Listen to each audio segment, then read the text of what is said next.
Hello friend, welcome back to my blind playthrough of Planescape Torment. This is episode 49, and we are still on our quest to find the hag Ravel Puzzlewell, as our journal is quick to remind us. Let's see what it says.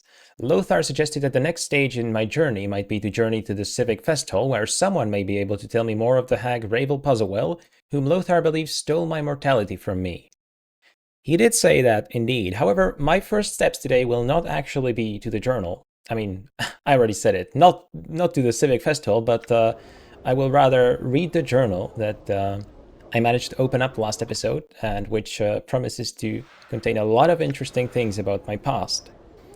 You have tapped the cold grey Dodecahedron, a previous incarnation's encrypted and thrice-trapped journal. Indeed it is. I'm just gonna check if all my recording stuff is working properly. Whispering Shadows. Well, I guess let's... Ooh, Dreams and Ravel. Now that sounds interesting, but let's go from the top. So, yeah, these are my character's words, so I guess no special voice for this one. The whispers are not the shadows moving. They are speaking, plotting, talking to each other. I can understand some of what they say. Well, that was brief. Speaking, plotting, talking, huh? So, the previous nameless one heard some sort of whispers. I mean, it seems like this incarnation was a bit crazy, given that he killed Finam the linguist. Not Finam, the old linguist. His name wasn't Finam, right? I think it was similar, but it was a bit different. Or maybe it was Finam too. Anyway, he definitely killed that guy, just so that nobody could ever read his journal again, so not the most sane of my incarnations. How about a female ghost? We do know a female ghost, don't we? I wonder if this is the same one. The book tells me things, whispers things. It tells me to avoid the ghost girl, avoid her. I don't know her, and she torments me. Well, so assuming that the ghost girl is actually Deonara, which, you know, is the most prominent ghost girl that we know, and it seems quite reasonable that one of our past incarnations would also have met her. This actually tells me maybe a bit more than it's even supposed to, because all of a sudden I get the feeling that, you know, the use of the word torment, obviously it's in the title of the game, right? So it's got to be somehow important, and I feel like maybe the entire plot of Planescape Torment revolves around the Nameless One and Deonara. No shit, Sherlock, right? But I mean, she was in like the second or third episode or something like that. Like, she's obviously an important character, but I don't know. I just feel like all of a sudden seeing this word here, I'm just like, is that where it's going to come back around? Like, is that the entire plot of this game? It's basically Deonara tormenting me because of something I've done or because of something that happened in my past. All of a sudden, I have the feeling that she's more significant than I've believed up until now. Also, another reason why I think this is Disco Elysium, which I know that Disco Elysium was supposed to be inspired by Planescape, obviously in the way that it employs a lot of dialogue and doesn't really focus on combat, which is putting it mildly. But now I'm wondering, is it also is it also inspired in something of the plot? Because there's also a female character in the main character's past in Disco Elysium. So now I'm thinking, could this be something a bit similar there? Now, I don't actually remember too much about how Disco Elysium ended. It's been a while since I played it, and I've played a lot of other things since then, so maybe I should refresh my memory at some point. But I know that I don't know. It's just the word torments me. To torment, just I don't know. It all of a sudden it gave me a lot of associations that I remembered. Read about hiding something within your own body. And so I swallowed it, hoping it would catch in my bowels. I can make someone remove it when I need to. I'm sorry, is there something swallowed in my bowels still? Like in my current body? Is that what you're telling me? Because that's what it sounds like to me. I obviously still have the... not sure if the original, but certainly a very old body, you know, given how it looks and all that. So there could definitely be something inside. The question is, though, like, what do I do about this? Like, how do I even interact with my own body in this game? I have no idea how that works mechanically. Read some paranoid ranting. Oh, that sounds amazing. I have learned that my life is not my own. I will not allow you to have my life. You will have to pull my life from my broken body if you want it. It's you who will die. If I cannot have it, neither will you. You are responsible for this treason of flesh. You will not live to live my life. Who's trying to take my life away from me? Is it this being that's been chasing us down and sort of killing us? Is that what the Nameless One is talking about here? If I cannot have it, neither will you. Treason of flesh. That's an evocative phrase. Read about the accursed tattoos. The accursed tattoos will not leave my skin. I have tried to burn them off of my skin. Failed. Failed. I try and cloak myself, but I always feel that people are reading my flesh, reading me like a book. Whenever they look at me, I want to tear their eyes out, pluck them from their sockets, and crush them beneath my heel. Lots of hate in this one. Reading my flesh, reading me like a book. Well, we know that the tattoos can be read. We did have more to read us to them. We also learned about that one bit that he left out, namely, don't trust the skull, I think it said. I'm not sure. I'm not sure what else I should learn from this at this point, though. It's definitely a time that I should take a look at those tattoos again, see if there's anything new, see if there's anything I missed before, rather. I don't even remember how to actually read them, to be honest. I guess I could ask Mort again. He would tell me, you know, the other stuff. But yeah, these entries are all interesting. I'm just not sure what to do about them, you know? I'm trying to find something that I should do with every single one of them, and always failing. But there are a couple more to go, so this one is quite promising. Read about dreams and Savle. Why can't I dream? I used the goblet of Samir to force a waking dream. I saw a hag. She tempted me, threatened me with shadows. I have never seen her, but she came when I dreamt. I must not dream again. I must always be aware. I destroyed the goblet. She says she is someone of power, and that she will have me, will find me. Get away, hag. Stay far from me. Leave me in peace. I want nothing to do with you. Well, this is honestly just reinforcing our belief that we should indeed try and find Savle, because she seems to be highly relevant to our past. The Goblet of Samir. Destroyed, apparently, which would explain why I haven't seen it or heard of it before.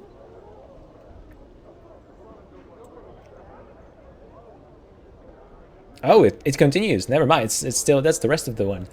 Her voice reeked of evil's talons like spiders.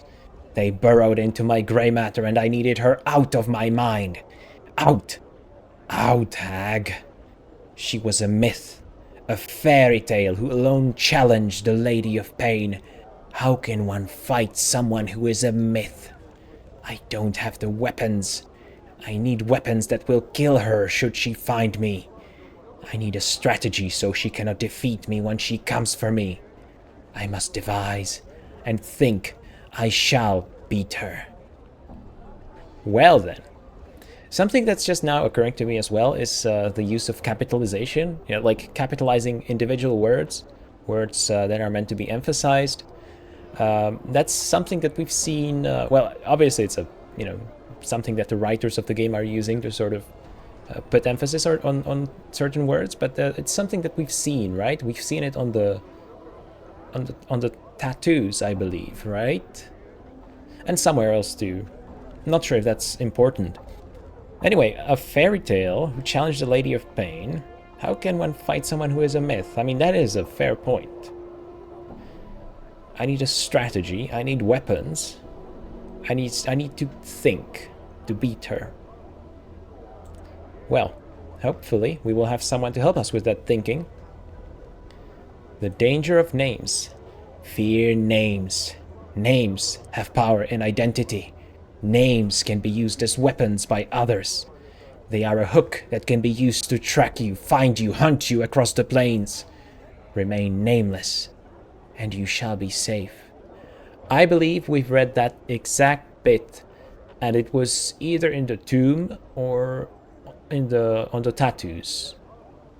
Actually, which is actually mostly the same thing, right? The tomb and the tattoos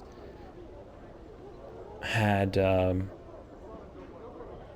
lot of the same sort of warnings and notes. Remain nameless, and you shall be safe. You know, it's now occurring to me. I've seen the option to say my name is Adan a bunch of times. And you guys have told me that there is like a secret thing that happens if I say the name a bunch of times. You haven't told me whether I should do it or shouldn't do it, because that's my choice, obviously, which I'm grateful for.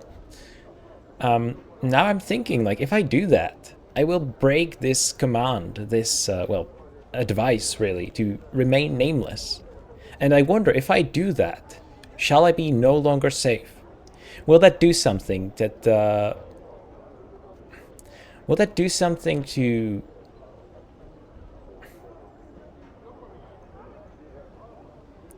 I'm wondering, though, like, what could it... The only one that comes to mind is either that being that's hunting me down or the Lady of Pain, you know? Because safe. Safe from who? Safe from what, right? So I'll just go on a limb and say it's the being that's hunting us down. Actually, who's to say that the being isn't the Lady of Pain? Well, I mean, she had the opportunity to kill us and she only mazed us, so I guess that's not it. The killing in the fest hall. I went to the fest hall, looking for the path of my false self in its halls. So glaring was it, that those I did not know, the false ones, welcomed me into their confidence, treated me as a friend, showed me my room, attended to my needs. I had to restrain myself from launching out against them. That would have been premature. First, I needed to protect my identity. I found one who knew the exclusive language of the Uyo, learned it as I could, then killed him. Then I went to the sensorium and prepared to end the matter. Soon. Well, we know a lot of this. Finam's father was murdered in the sensorium, so that's and we know that it was by the Nameless One, so that checks out. So, yeah, learning the language of Uyo to protect his identity was basically this incarnation's grand strategy that he spoke about. The strategy that he must use to protect himself against Ravel. Right, against Ravel.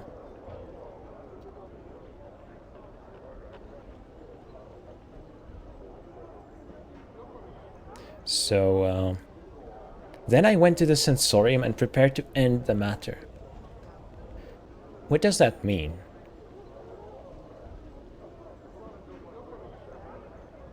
False self. So they welcomed him into their confidence because they remembered his past incarnation, I assume, right? His room, his needs. Protect his identity. Also, I just remembered. Finam's father died 50 years ago, I believe. So that dates this incarnation. That places them on a sort of a time scale, as it were, to let us know how long ago this happened. That's useful. Prepare to end the matter. Is he talking about like suicide for some reason, or what was he going to end exactly? Well, are there even more? Oh, there are even more. Okay. Let's see. We are at number 9. Read about the murder of one who tried to help you. There is nothing he can do. Memories are gone, he says, never to return. He says lies and tells me this is what he told me. Lies. He says my mind is weakening from every death. Lies. He sat there betraying my confidence with every turn. He says that only after 3 more deaths, 3 more lives, will I gain the benefit of keeping my memories. But that I myself will die when I die. Die! How can one be immortal and still die? He could not answer, so he was of no use.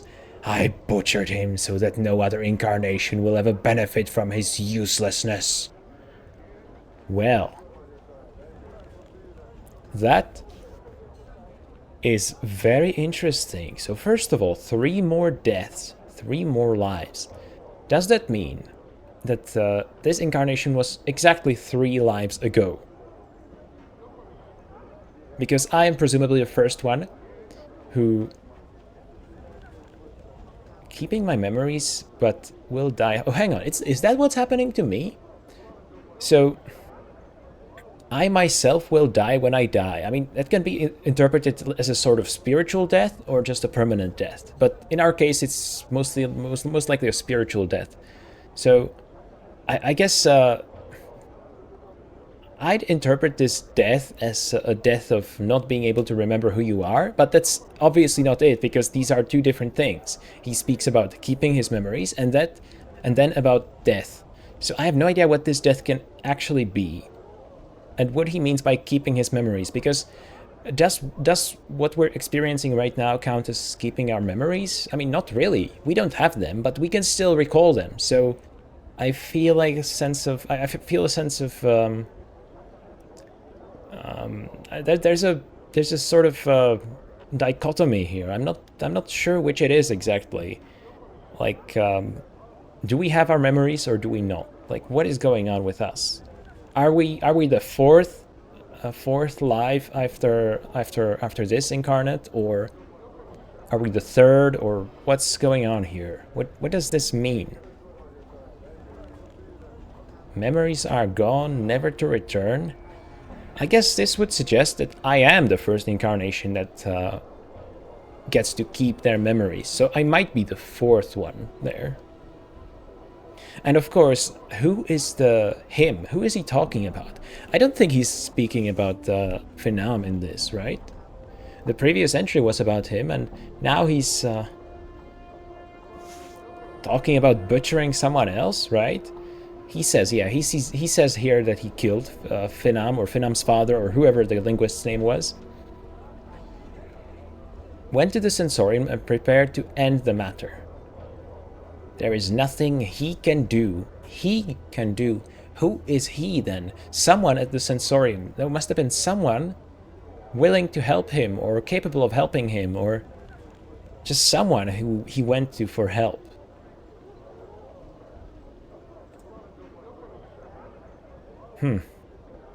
Murder of one who tried to help you. He tried to help you. Well, read a cryptic answer from an unknown source. So the ghastly head said, "You have been divided. You are one of many men. One in many men. You bear many names. Each has left their scars on your flesh." Ghastly heads. I wonder if the ghastly heads are the ones at Lothar's place. That's where a lot of heads hang out. Lost one, immortal one, Incarnation's End. Incarnation's End would suggest that I'm the first one with my memories that I get to keep. Man of 1,000 deaths, the one doomed to life, restless one of many, the one whom life holds prisoner, the bringer of shadows, the wounded one, misery bringer, Yemeth. We've heard the name Yemeth before. I wonder if that used to be our name, or is that a title? It sounds more like a title, especially in the context of all these, titles.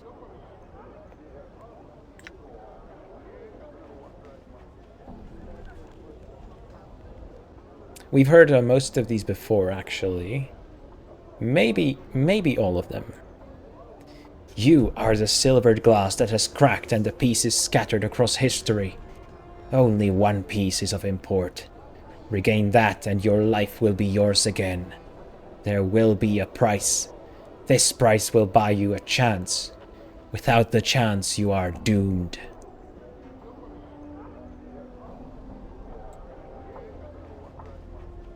One piece, huh?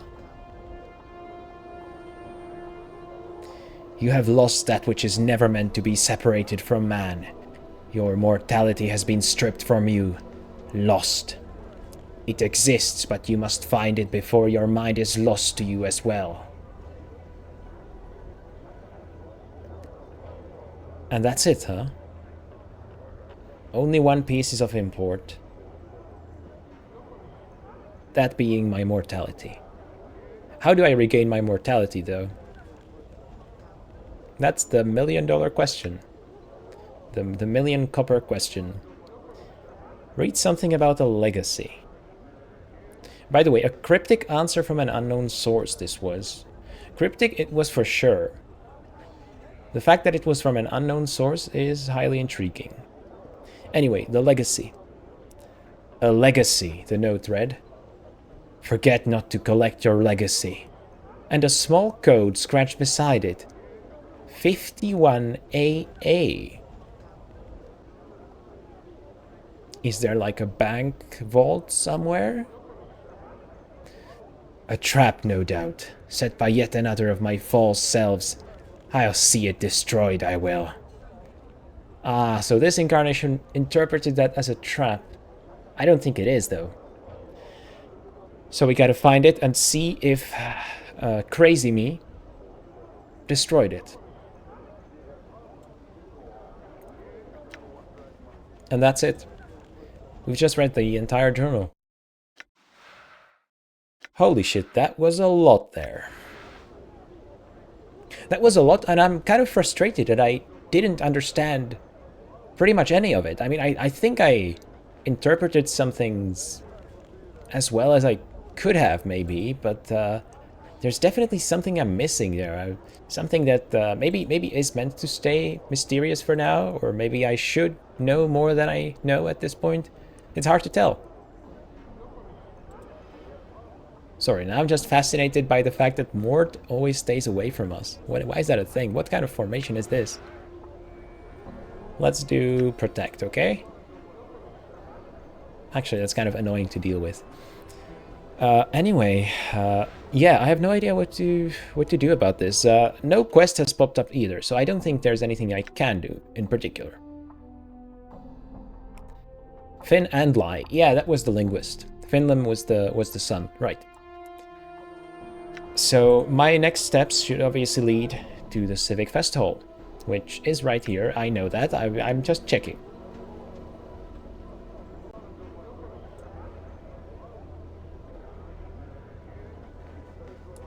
Not sure what part of the festival in particular will be relevant at this point, though.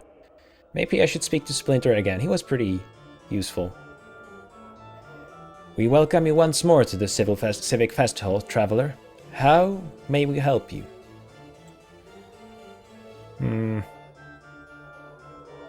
Someone I was looking for here? We could try that. Ravel Pazuel, though. Splinter closes his eyes and thinks briefly. We would recommend that you speak to a wizard by the name of Quell about Ravel. Quell is always somewhere in the fest hall, most often in the private sensorium. The private sensorium? Quell? Is that another place I completely missed? Oh! Show me to the private sensorium. So is there no other way to get there? That would explain it. Show me there then. Yep. A new place unlocked. Brilliant. Done. Just when you think you've explored it all. Quell. Okay, there he is. Now let's walk around a bit. So we got some sensates here. Are those more memory stones? Please, let it be so. I can only see 2 of them, though. Well, let's check it out. Let's see what it says. The inscription around the base of this sensory stone indicates that it holds the experience week-long hunting trek across the forest of Arborea. See, now I'm wondering whether I should do this before or after I talk to him, because maybe he will tell me something new about it that I need to know. And maybe not. Who knows? I guess I'll try it. I'll just try out the experience and see. Week-long hunting trek across the forest of Arborea. You're standing in a circle of white tents deep in the woods somewhere. The trees around you are by far the largest you've ever seen. Suddenly, though, there is an odd prickling sensation at the back of your skull. Your surroundings melt into a colorless smear, then slowly resolve into what looks like the interior of a large grey sphere. Across from you stands a figure almost identical to yourself. His eyes flash into half-darkness. A mad smile splits his features.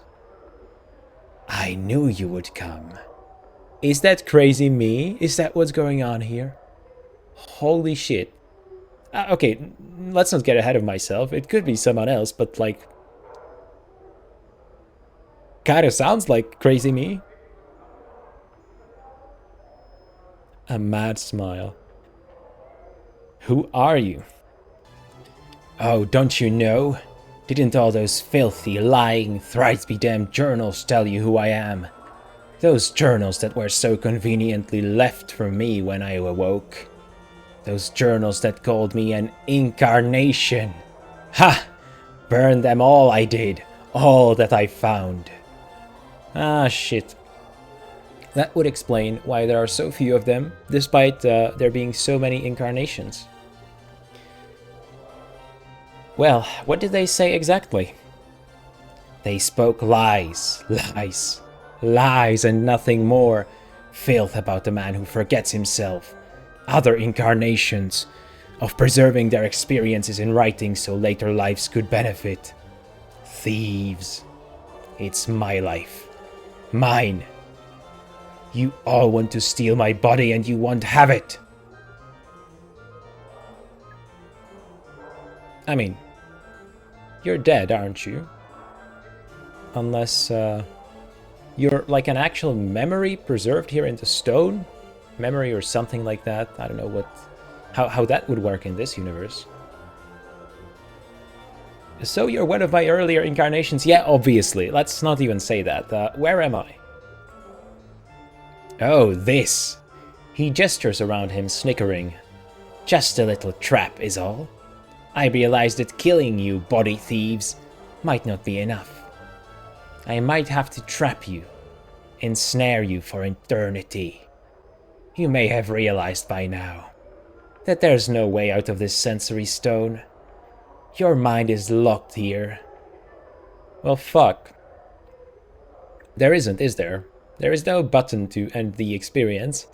There is one to try and end the experience. Well, I wonder what will happen now.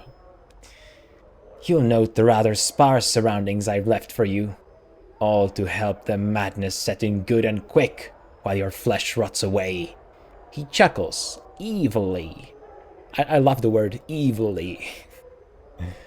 I have some questions then, seeing as we're stuck here, apparently. Your earlier incarnation crosses his arms and looks away indignantly. Save for a few more tufts of hair on his head, he's identical to you. Even his arms have most of the tattoo yours do. Did you create this trapped Dodecahedron? I don't know what you're babbling about. Alright, it was me. Brilliant, wasn't it? Did you play with it a bit? Lose a finger or an eye, I hope? He chortled merrily. Clever, but I opened and read the thing just the same. Your earlier incarnation looks horrified. No, no, no. Impossible. No one reads the language it was written in. I slew the one man who understood it after he had taught me. Dead language. Dead linguist. A match made in death's halls.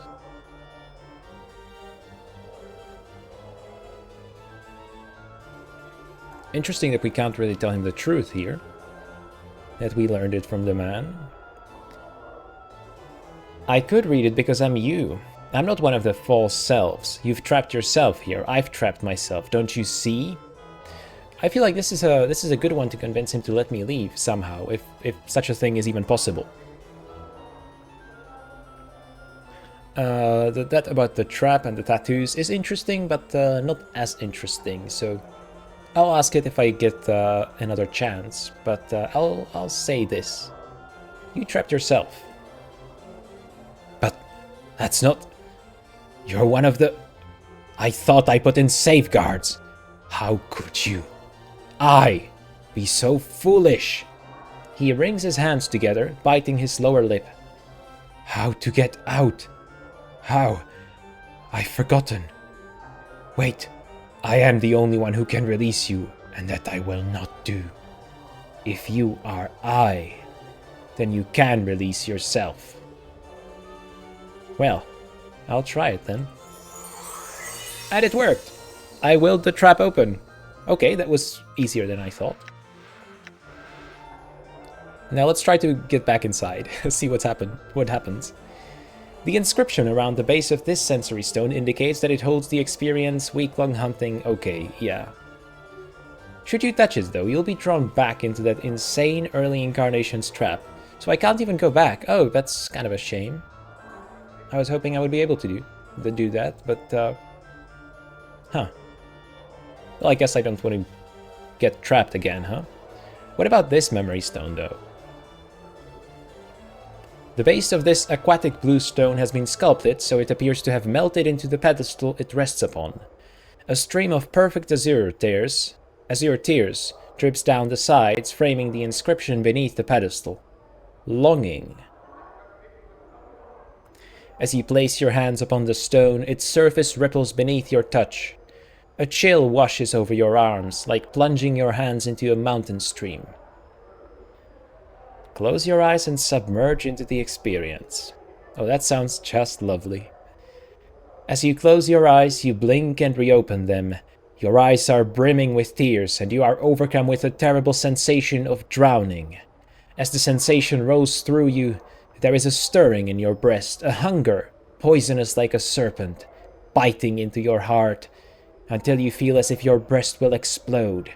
You want desperately to steady yourself, focus, but all that comes to your eye is tears. Wipe them away. You raise your hands to wipe away your tears. Your hands are soft, delicate woman's hands.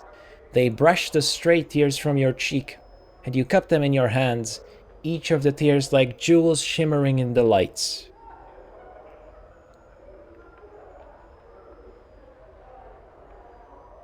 The lights are cast by candle globes that drift through your sanctuary. You have come to this place to gather your thoughts, to reflect on the past with an eye toward the future, to cleanse the mind before the coming journey. Yet you cannot concentrate. Your thoughts remain in the present, trapped there by the terrible feeling that rises in your breast. What did he mean? Well, I wonder if this is Deonara, if these are Deonara's memories or memory.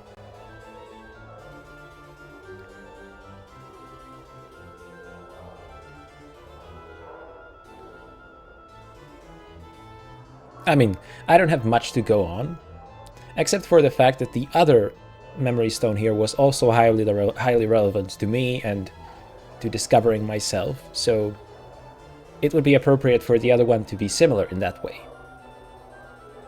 Close your eyes, sigh. You close your eyes, but his words echo in your mind 100, 1,000 times. Will he ever return?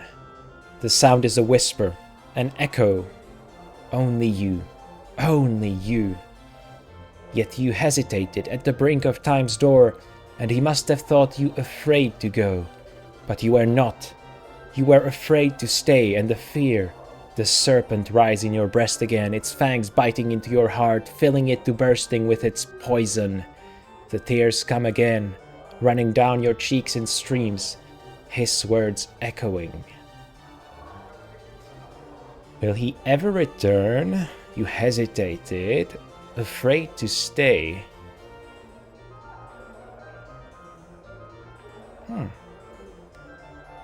Only you. Your eyes snap open. It is his voice. You whirl and you gasp. He stands powerful in the shadows, and he strides into the light of the drifting candle globes, and you feel the serpent writhing and dying. He returned. His face, stern, but somewhere in those features you can almost see his pleasure at seeing you. After all, he returned for you. And I can actually echo this here. Wow. Only you can help me, Deonara. But it was wrong for me to ask you for your help. You speak, Deonara. Yet you, it is you, grey-skinned like a statue, striding from the light. Are you that scarred? Your body looks like it has been bathed in knife blades, the wounds, the tattoos, horrible. Yet you see through Deonara's eyes, and she sees... How can she see you in such a way? She puts a cloak over your features. She sees you in such light, such terrible longing. Light. For she... How can she feel such... Okay, so... What I understand that at the beginning I was seeing things from Deonara's perspective, and then... I guess I sort of...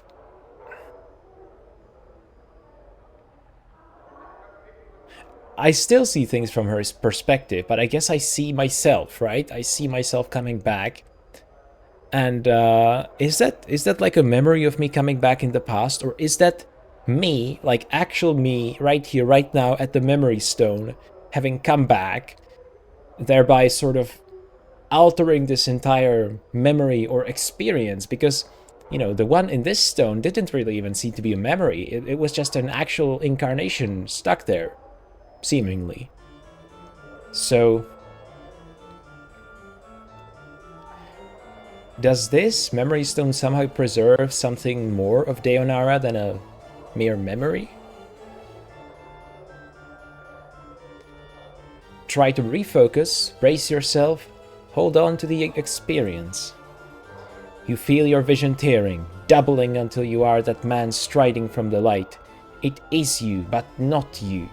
You feel yourself being torn. It is Deonara's experience, but at the same time it is also yours. And you... What? Yeah, this is basically confirming it. This is sort of how I'm picturing it. Echo, I asked too much of you to accompany me, Deonara. I have no right to place you in such danger for my sake. It is your words, but they are a surgeon's words, chosen with cold skill, without a trace of emotion. With every word you feel yourself sneering inside, knowing that the stricken girl will see next through her longing-stained eyes. And who? Are you that person, that man twisting her with your words, not knowing how powerful they are to her, like bolts from a ballista piercing her breast, her... Yet she sees only relief at your return. How can she feel and not know you mean to... This is some profound and complicated stuff here. Like, This vision is wild. I'm basically seeing it as two different people twisting each other's emotions, and the experiences are sort of like melting together. Really interesting stuff, man.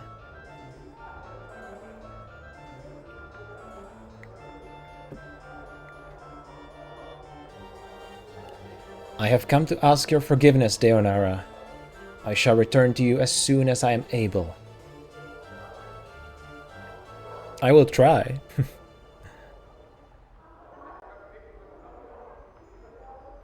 Your vision tears again, doubling and bleeding until you are facing yourself again, trying desperately to speak, to warn Deonara that this is not a man, but a creature that kills for his own needs.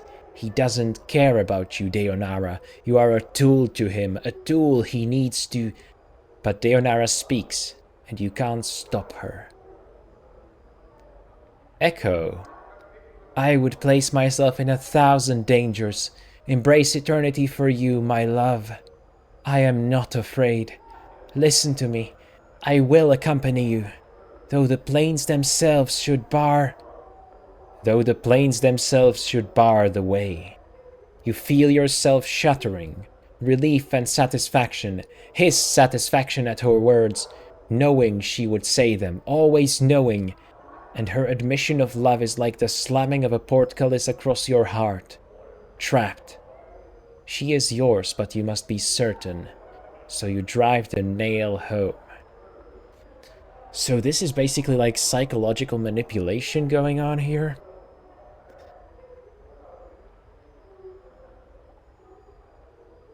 But why? Like, what does he need her for? What is she a tool to accomplish? It must have something to do with his immortality problem and memory problem and just loss of identity, but like, how does that work? Maybe, okay, in this world, belief has power, and emotions also presumably have some sort of power. So maybe he just needs her to feel an emotion strong enough for him that she somehow ends up overriding the curse of immortality and reincarnation and all that.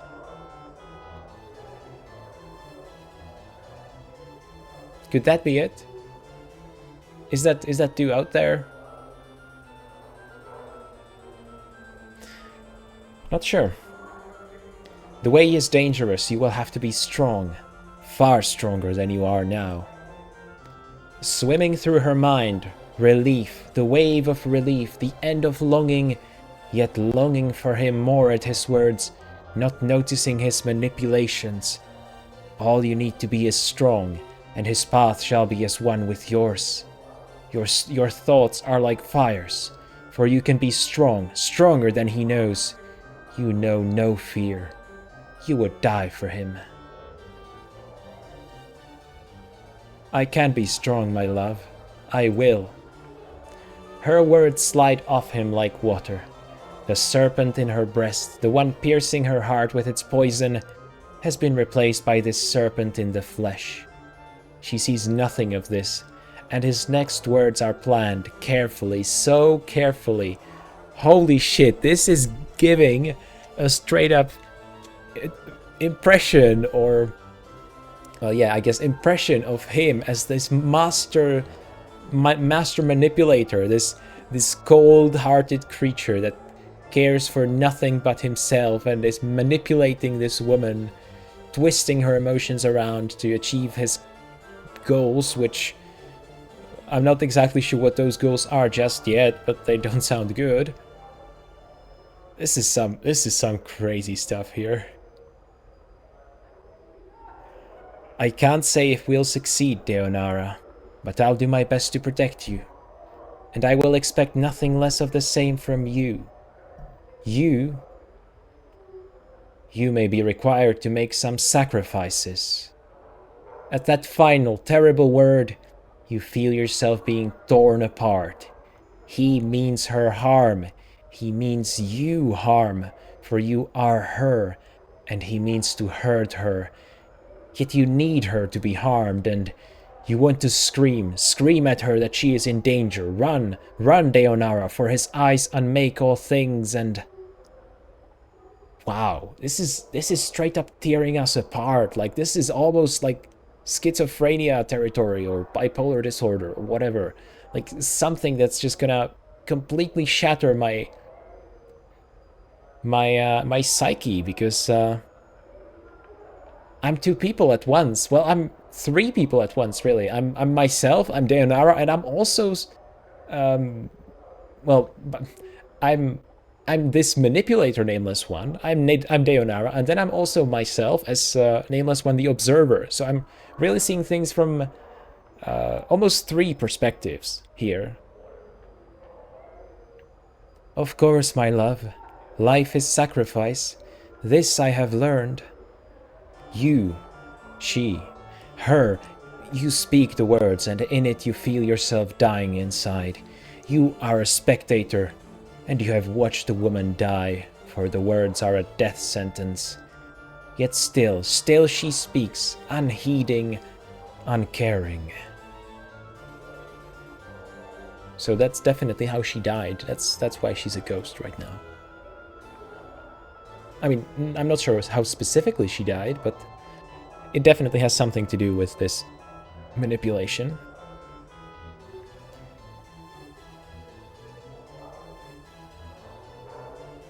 I left a legacy in my father's keeping, my love.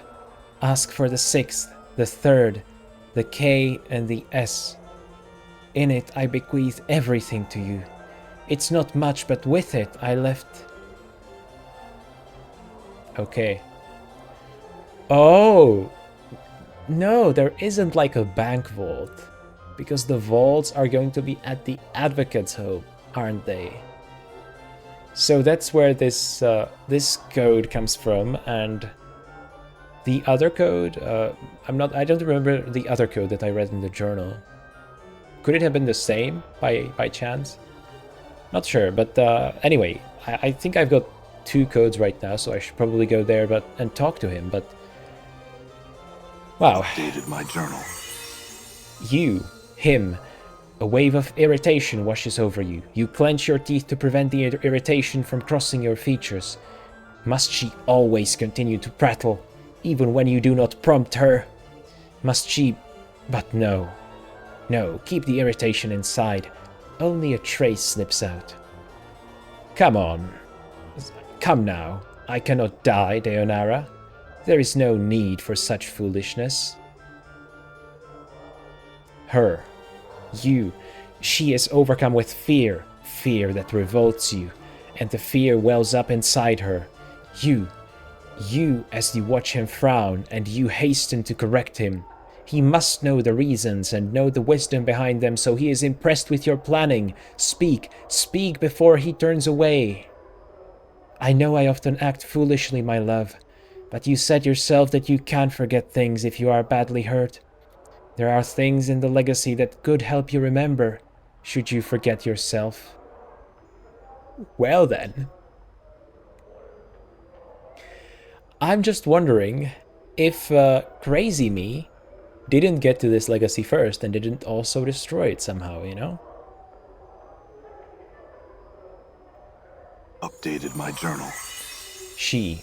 You coldly regard her through your eyes, tracing your gaze along her furrowed brow, wrinkled with worry, desperation. She has acted as you expected, yet there is something in what she says. Perhaps, yet I hope nothing in this legacy is of value. I do not want you to leave any things here in some safe that could be of some use on our journey. Her illusion is shattered just for a moment. You watch silent as the emotion falls to the ground, splintering like silvered glass. Of some use, such a casual statement, yet even Deonara sees. And you hope, just for a moment, you hope that she sees him for what he is. The serpent. The serpent. And your hope dies, as in Deonara's eyes, the emotion is rebuilt. The slivers being drawn from the ground, the illusion rebuilt, but the slight sliver of pain remains.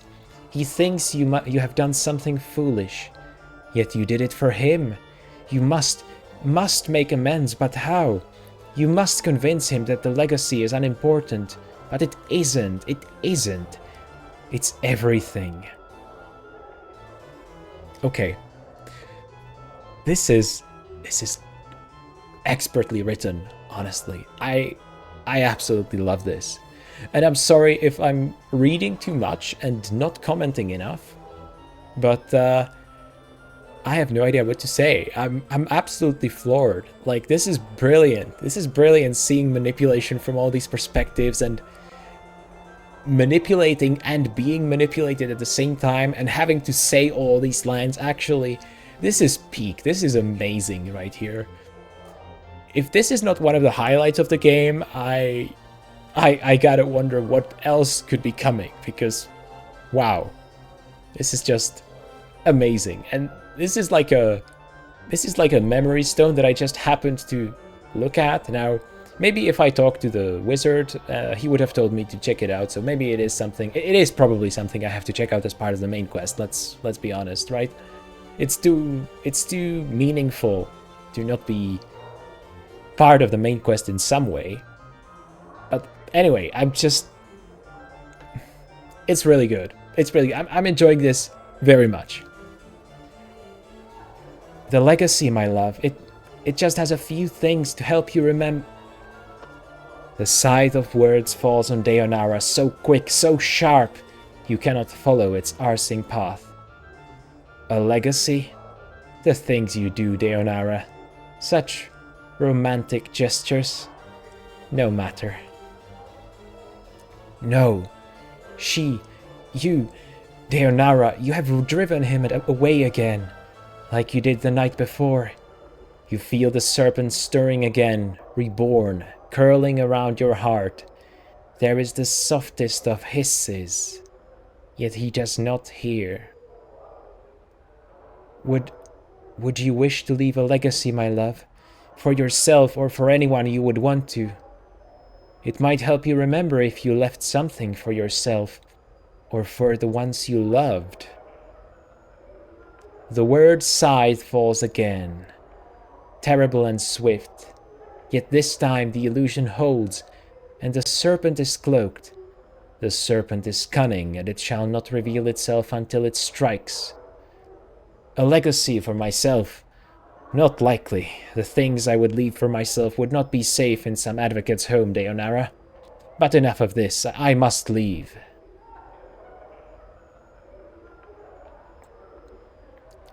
He is leaving. You must make him remain, and the experience swirls around you. Terrible. The spiraling toward the final scene. The question she, wants to ask. Don't ask it, Deonara. Don't ask it. Be silent. Be silent. My love, before you go... haven't I heard that one somewhere before? His anger, his irritation. What now, girl? What now, you mewling banshee? Before I go. It looks like I am in no danger of that. Come, Deonara, can't these questions wait for the morn? There is much... She is desperate, drowning it. Say it, and you, speak it. Do you want me to come with you, my love? The rush of emotion dies in your mind. This is the end. The words you are about to speak are true, but the truth is not the truth she sees. There are no lies, only cold calculations. Of course he wants you to come with him, Deonara. You understand it clearly, too clearly. He has invested too much in the poor girl to let her go.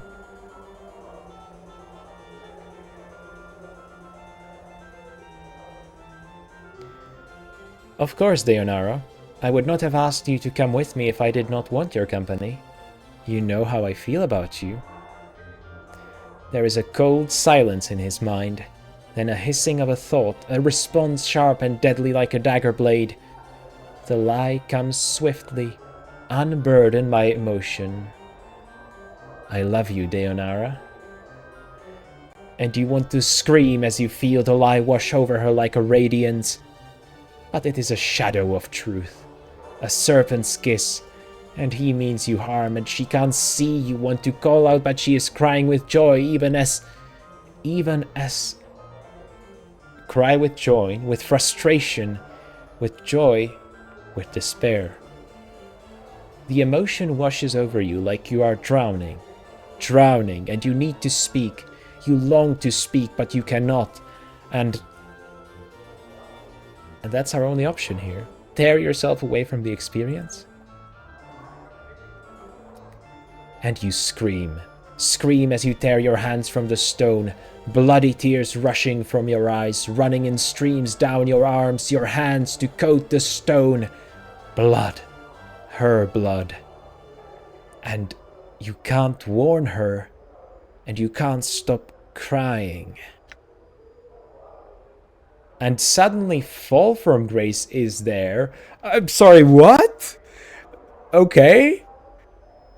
And her touch is gentle like silk, and she brushes the tears from your eyes, even as you feel the screams welling up within you. She shushes you, cradling your face through your bloody tears. I can't bear it. I couldn't stop her. I wanted to, but I couldn't do anything. Fall from Grace looks into your eyes and she nods sadly in understanding. And that is the nature of longing, the desire for that which you cannot change or possess. She studies you, withdrawing her hand, now soaked in your blood. Your blood. Will you be all right? Yes. Yes, I just need a moment. Very well. Fall from Grace steps back. We will continue when you are ready. Take a breath, try and collect your thoughts. As much as you want to hurl the memory of the experience from you, you hold it fast because you know it's important to remember it. It was you in that experience. It was Deonara's experience, but because it was you, your memories flooded you, and you could feel both sides at once. Who were you? Who was that shade of you?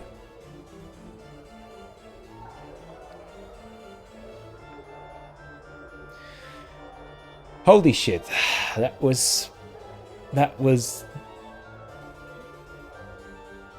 I have no idea what to say.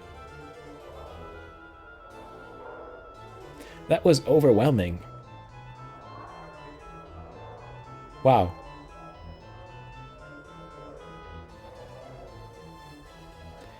I can't wait to talk to Deonara again. I can't wait to go back to the Advocate, talk to him again, look into those vaults if they are still there. I can't wait to hear whatever this wizard tells me. I can't wait to do all of this again. There are so many questions that I have, and now I see there's a third memory stone here. We will not get to that one today. I'm spent, honestly. This is... wow. This is just... this was too much. I can only think of asking the very silly question of why are these stones even here in the first place, and why are the three of them so meaningful, so pertinent to who I am. But I guess I will try and find that out in the next episode. I need to process this. So I hope you enjoyed this one, and I look forward to catching you later. Bye.